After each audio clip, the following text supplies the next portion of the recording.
Thank you so much. It's such a pleasure to be in Nepal for my first ever visit, and I'm also very humbled and privileged to be following such a fantastic talk that has really set the scene for the whole conference moving forward.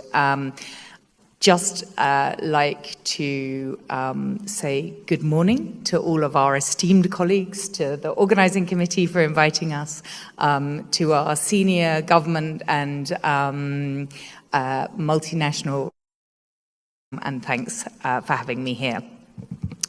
So, as the introduction suggested, most of my career has been in Africa, in Uganda.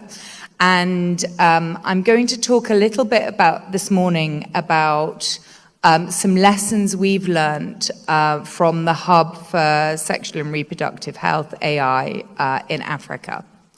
And really the focus of what I'm going to talk about today is responsible AI that's already been mentioned, but also how do we make AI equitable?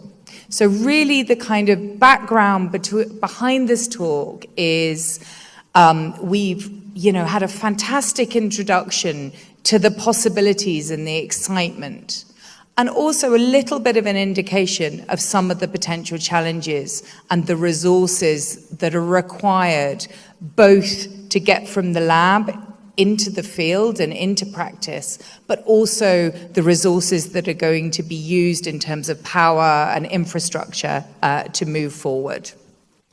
And so we're going to have a little think about what we can do as the AI community in resource restricted settings. So I don't really have to tell you this because I'm sure most of us in the room are aware of this, but it's kind of good to have a bit of a perspective about what's going on. Generally, the world is getting healthier. Life expectancy is increasing everywhere. We have, a hopeful world moving forward within health. However, we still have huge inequality in health. And this is just an example of Central African Republic. A baby born today is only expected to live to be 49 years old, yet a baby born in Japan has almost double that life expectancy.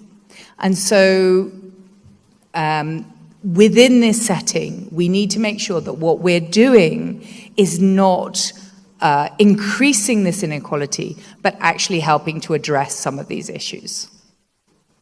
Within our resource-limited settings, we have a kind of double whammy of weak health infrastructure,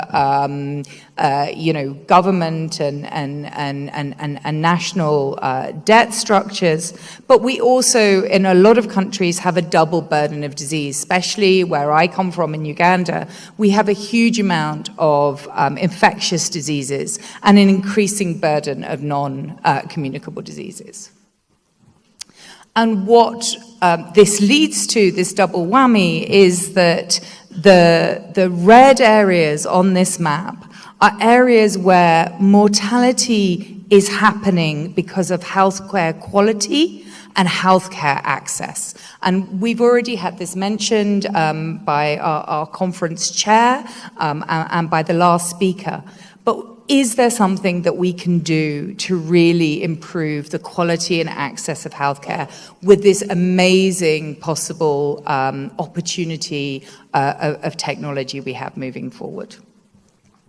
But it's not just this global problems. When we get down more locally, and I'm going to give some examples from actually higher income countries, just to illustrate how health inequity is everywhere around the globe. There are local inequalities. For example, in Russia, women live 10 to 12 years longer than men. Sorry, let me just move on. In the UK, you are more likely to die in childbirth if you are of a black ethnic origin than you are if you're from a white background.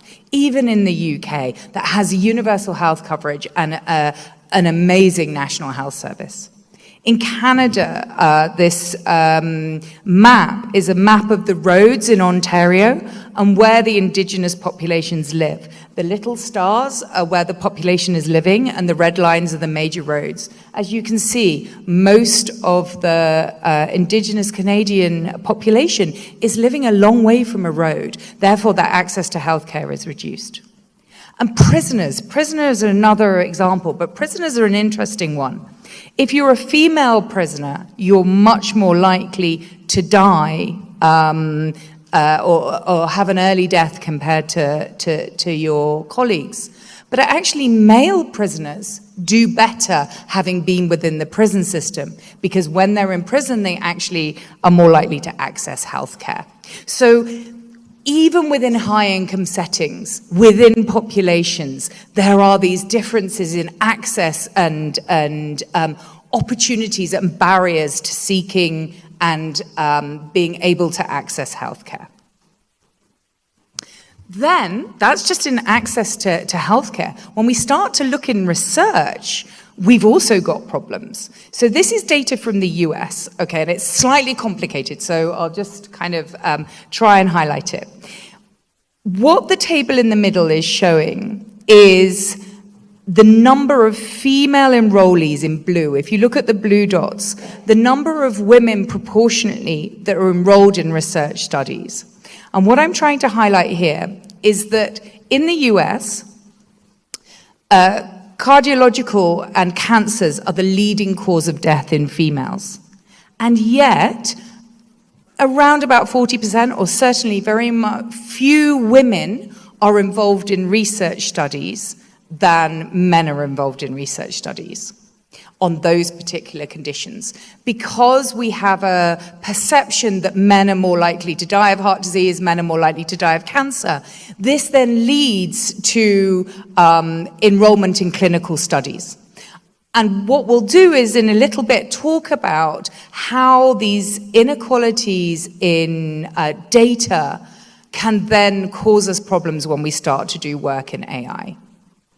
So this is our challenge, and this is a challenge to everybody in this room. If we are going to, within our settings, if we are going to be the producers of responsible AI, this is our challenge. We need to support AI to improve healthcare quality and access without perpetuating this inequality and inequity. And that's what we as the older generation, I put myself in the older generation now, really that's our challenge to you as the young people in the room. This is what we need to be doing with our AI work.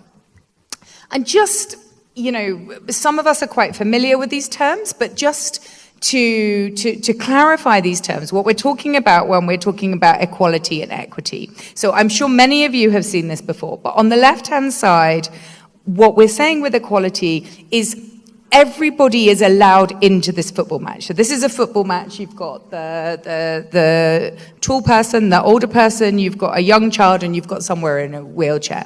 So equality means that everybody can get into the football match.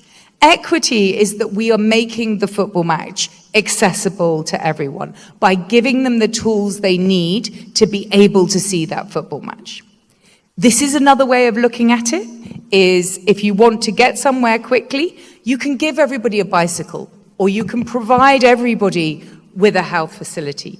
But in order to be equitable, that bicycle has to be adapted for that person. So then how do we translate this into our work? So before I did AI, and I still do quite a lot of work on mobile health technologies and digital health technologies, that is tools that we are delivering access to health and health information using mobile phones. But as you'll see in a bit, not everybody in Uganda, where I work, has a smartphone. So how do we translate this to helping people get health information through phones? So the first person in this table may well have a smartphone. This is a female entrepreneur who, you know, is selling health products. She's got a smartphone. She's got a point of care or a point of sale machine where she's taking payments. So she's really, up in the digital world. She's got access to all the gear. This guy has got a dumb phone, so he's got a non-internet enabled phone, and he's reading his information about his farming prices on text message. So he's getting appropriate information, health information or agriculture information, using a technology that is appropriate for him. It may well be supported by AI in the background, but we're making sure that he has the access to the information he needs on the tool that he's got available. This lady is perhaps not able to read, so she's listening to voice messages. What we have in Uganda is we have an interactive voice system where we send out health messages by voice so that people can listen to the voices in local languages. And then this little guy, he's got his headphones on and he's listening to an audio book, which is probably giving him information about how to wash his hands. And he, is too young to be reading complicated things, so we're delivering what he needs in a way that he's accessible. So really, we need to think about not just how we create AI, but how we then get those tools to the people that need them, using the resources that they already have available to themselves and the situations that they're in. But of course, this is challenging. So I'm smiling because my esteemed colleague, I actually deleted a couple of slides from my presentation, but our first two slides were exactly identical. That I deleted from mine because I wanted to focus a little bit more. But his slide on data is what I'm kind of referring to here. We have huge increases of data that we have available to us, but many resource-limited settings have record rooms that look like that. And unless we can get that data into our little tablets, we are going to lose out on all of this information that is available. And we are making huge strides in this, but we have a potential to be left behind if these people's records can't get into a digital form. What about the collection of data? So this is a nurse in our clinic in Uganda. You can see she's in a very, very busy waiting room. She's taking somebody's blood pressure. She's got a pen and a piece of paper on her lap. She doesn't even have a desk, right? And yet we're expecting her to record quality data that we are then going to enter into a computer, or somebody, hopefully, is going to enter into a computer that we will then have to clean and, work on our AI. One of the challenges that I sometimes have is that my really smart data scientist will come to me and just go, but this data set is not good. I can't do anything with this data set. And I'm like, look, guys, we're going to have to learn to work with these imperfect data sets. When you learn in your master's degree to work on your data set, it's a beautiful, cleaned one.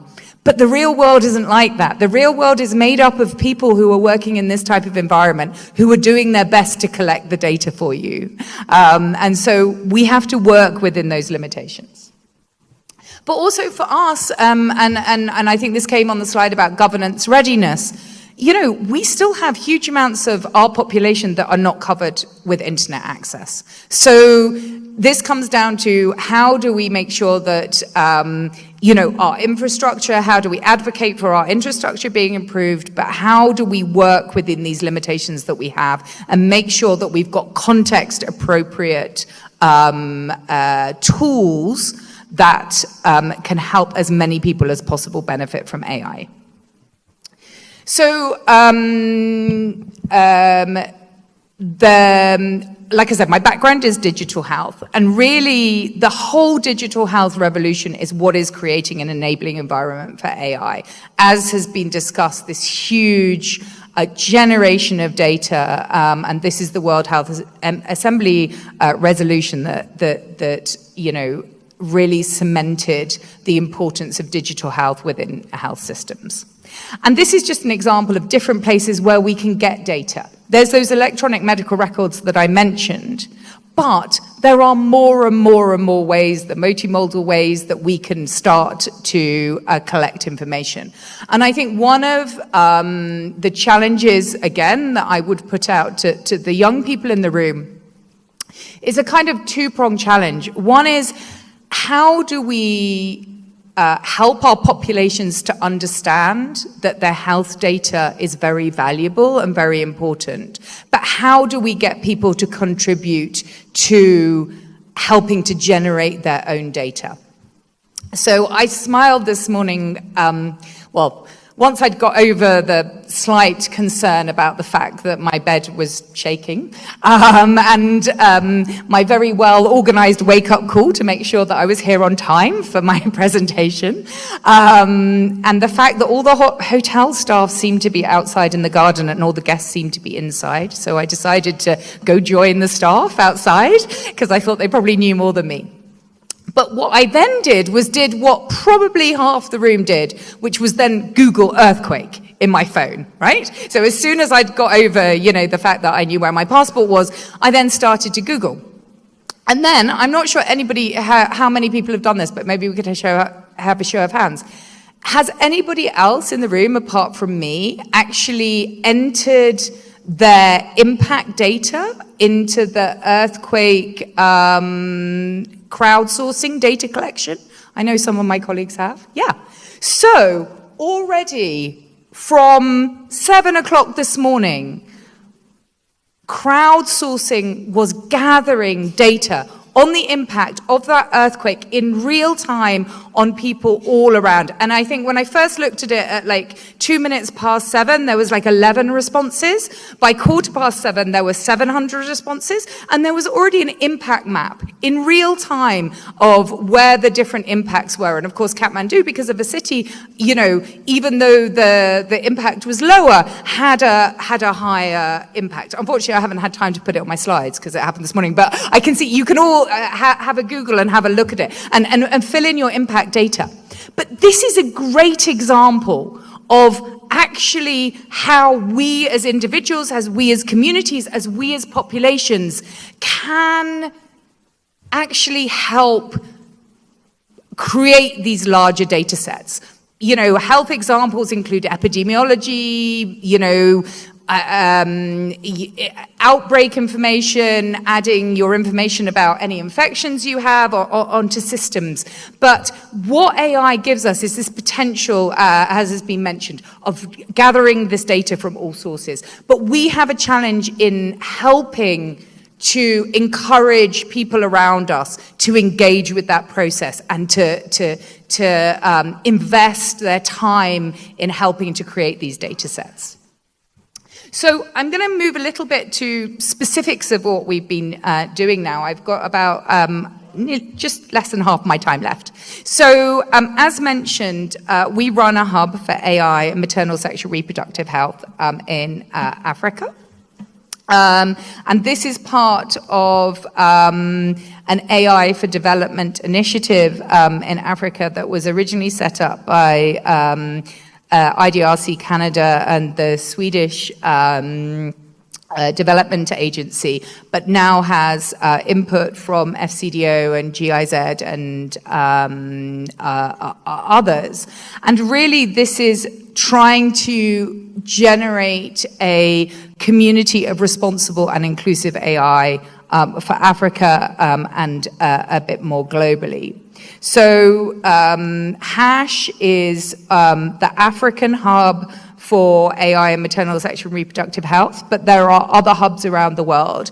The reason I'm here is because I've met colleagues through the HASH network, through Al-Sharosh, which is the network in this area, Bishesh and Dr. Naushad are part of this network as well. And you'll meet Victoria, my colleague, who is our other co-lead of the African hub.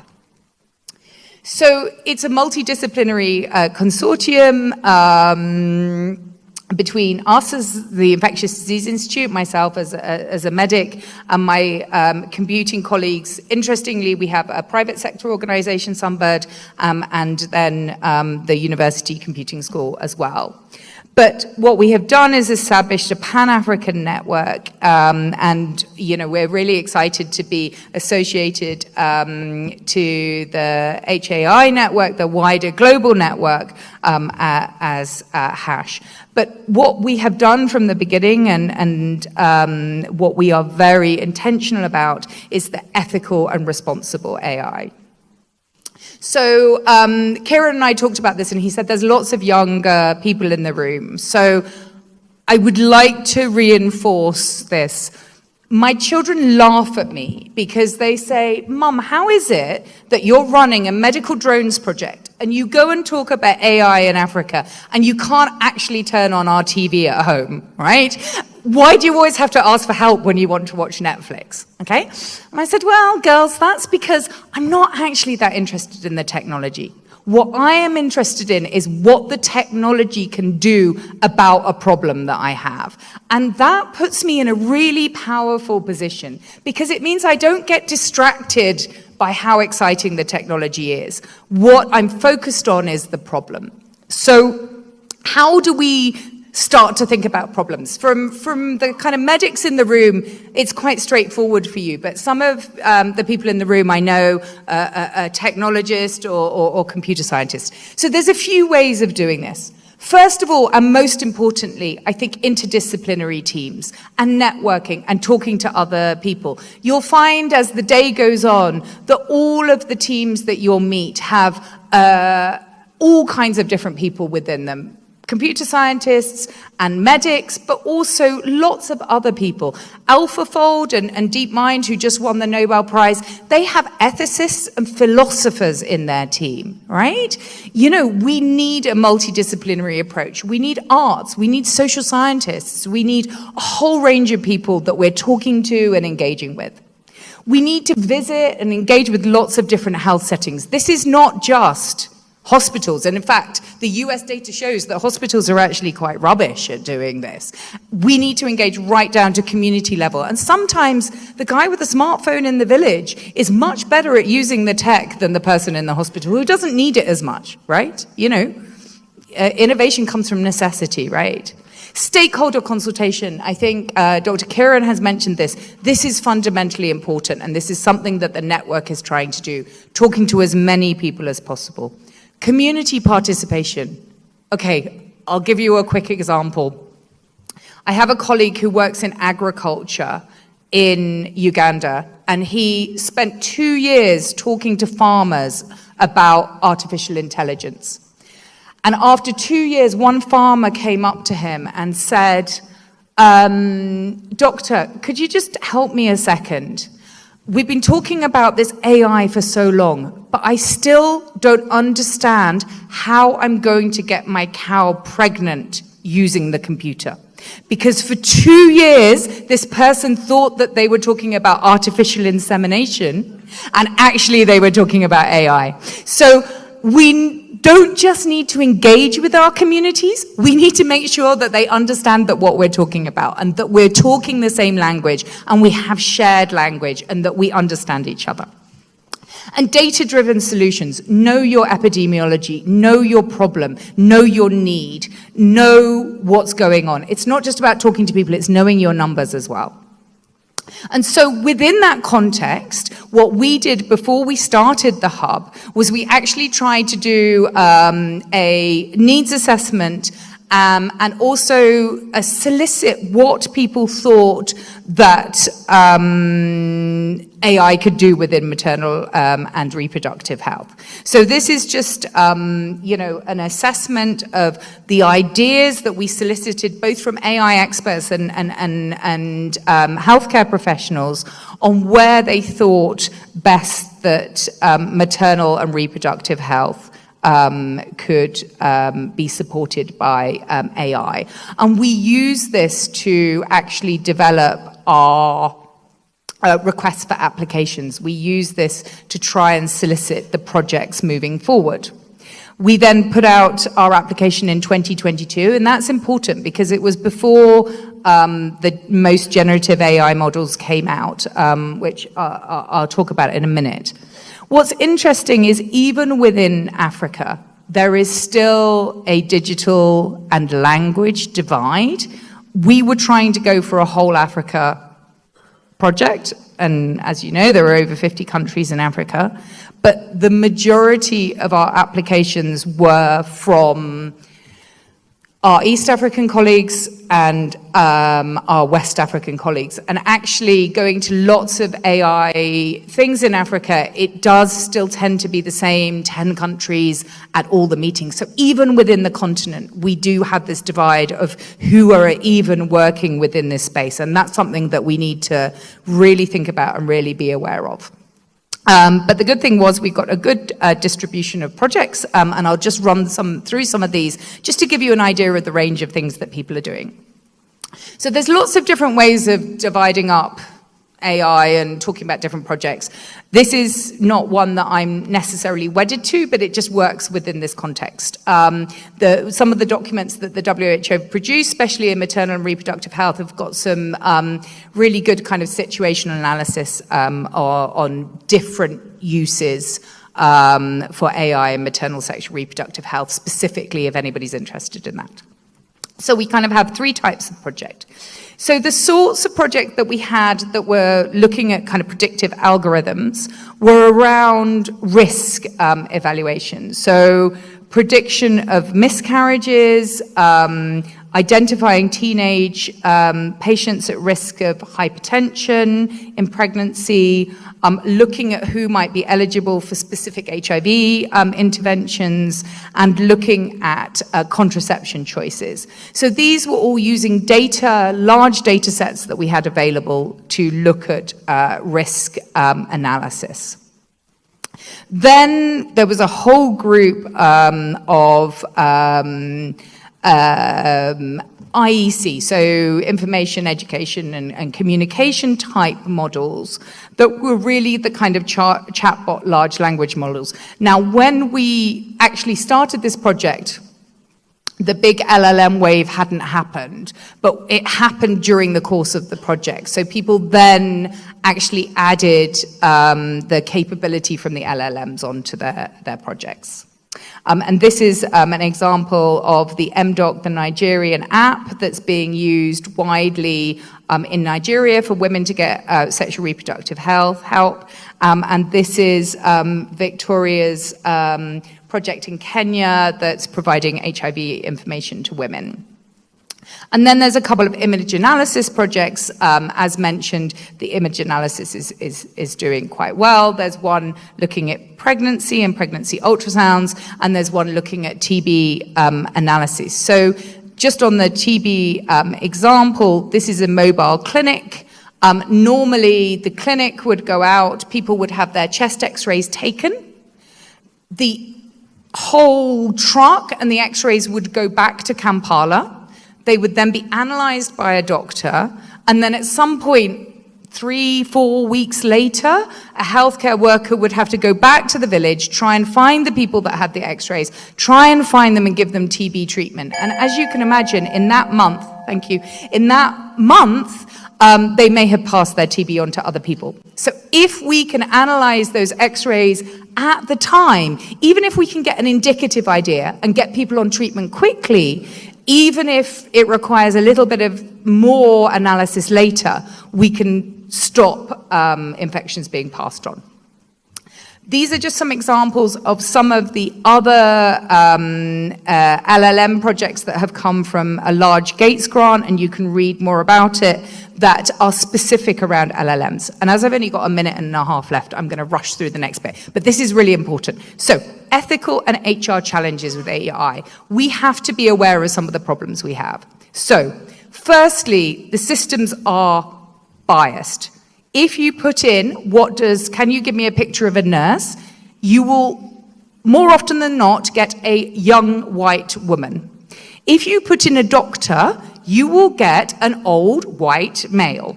And if you put in a patient, you tend to get an old white male as well, right? That is what you get. And these were ones that I just did. I just asked for pictures of these people. There is already so much bias within the system that we have to think about addressing. And again, challenge to the young people in the room. What this does is, these are just a few examples.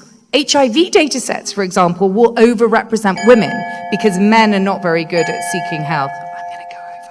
My colleague gave me 10 minutes back, so if you'll allow me, please, 2 extra minutes of his time. Children are underrepresented in clinical studies, right? We're very bad at doing research on children. We're scared to do research on children for very good reason, but it means that there's not much clinical data on children. And health centers without power, something simple as this, will not generate electronic records, and they are not going to be in the system. So those people who are in hard to reach areas, their data is not going to be in our systems for AI. So this is going to generate all kinds of problems: diagnostic errors, unequal treatment, deepen health disparities. And these are the sorts of things that we need to think about when we're working on AI.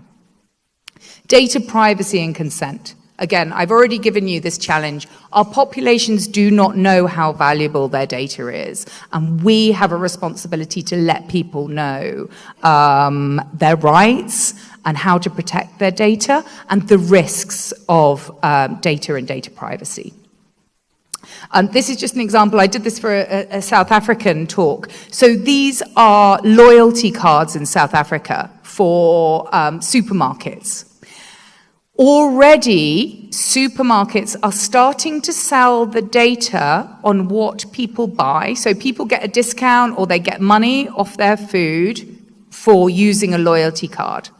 But that data is very valuable to medical insurance companies who might want to know how much cholesterol you're eating, how much alcohol you're consuming, whether you're smoking tobacco. And what this does is, when these data sets are integrated, it can have an effect on things like health insurance. So we have to be both mindful of what this can do, but also unintended negative consequences. And autonomy and decision making. AI systems, we're already seeing research coming out that people tend to trust the results coming out of AI. Anybody who's been on, put up your hand if you've been on ChatGPT or Claude AI or whatever, or Gemini.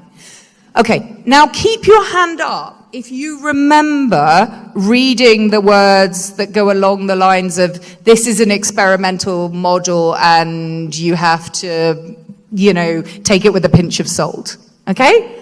Yeah, a lot of people in the room do. But many people don't. And what we can see in medical research is people are trusting the results more than they should do, even if you put the disclaimer in there. So we need to be aware of that, and we need to be careful. It sounds very authoritative. It's very empathetic. It talks to you in a lovely way, right? But, do we take notice of the fact that this is still an experimental stage? And I think my take home from this is the human in the loop is necessary at all stages of development, of monitoring, of use. And I think, we've already started to talk about this, and colleagues throughout the day will talk about this a bit more. Specific generative AI challenges, especially for Africa, are around language and local languages. And I think even we'll find today in some of the presentations there are language issues. I know some of the work that Bishesh has done there are issues around whether the generative AI models can deal with other languages as well as English. The empathy is good. But in sexual health specifically, it's not just about local language, it's also about contextual language. We know, and any of you have got teenagers, or if you've recently been a teenager, you know that in sexual health, teenagers have their whole world of language, which is specific to their generation, but also specific to their area, and it has loads of slang words, and it changes the whole time. So it's not just about traditional language and indigenous languages, it's also about health-specific language, and especially in sexual and reproductive health. And then especially for rare conditions, accuracy of medical information for very rare conditions, even within the generative AI, is a problem. So this is my last slide, I promise I'm stopping now. So this is a kind of pyramid of just situating AI back into where it belongs in kind of health digitalization. At the very basic level, we need physical infrastructure, we need hardware, we need computers and power in health centers, right? And then we need layers on top of that that will take us up to adding AI and machine learning on the top. So whilst there is a whole load of promise, there are also steps we need. And if we miss these steps, what we are going to do is we are going to perpetuate the inequalities and the inequities. And without these fundamentals at the bottom of this pyramid, our machine learning and our AI solutions are not going to be able to fulfill the promise of reducing the inequity and inequality that we already have in health around the globe. So I'm going to leave this. This is just some quotes from research we did about people thinking about what might be good about AI and what might not be good about AI. And just thank you for all. Thank you to my last speaker for finishing early, so I got my extra few minutes. Thank you all for listening and engaging and for having us here today. Thank you so much.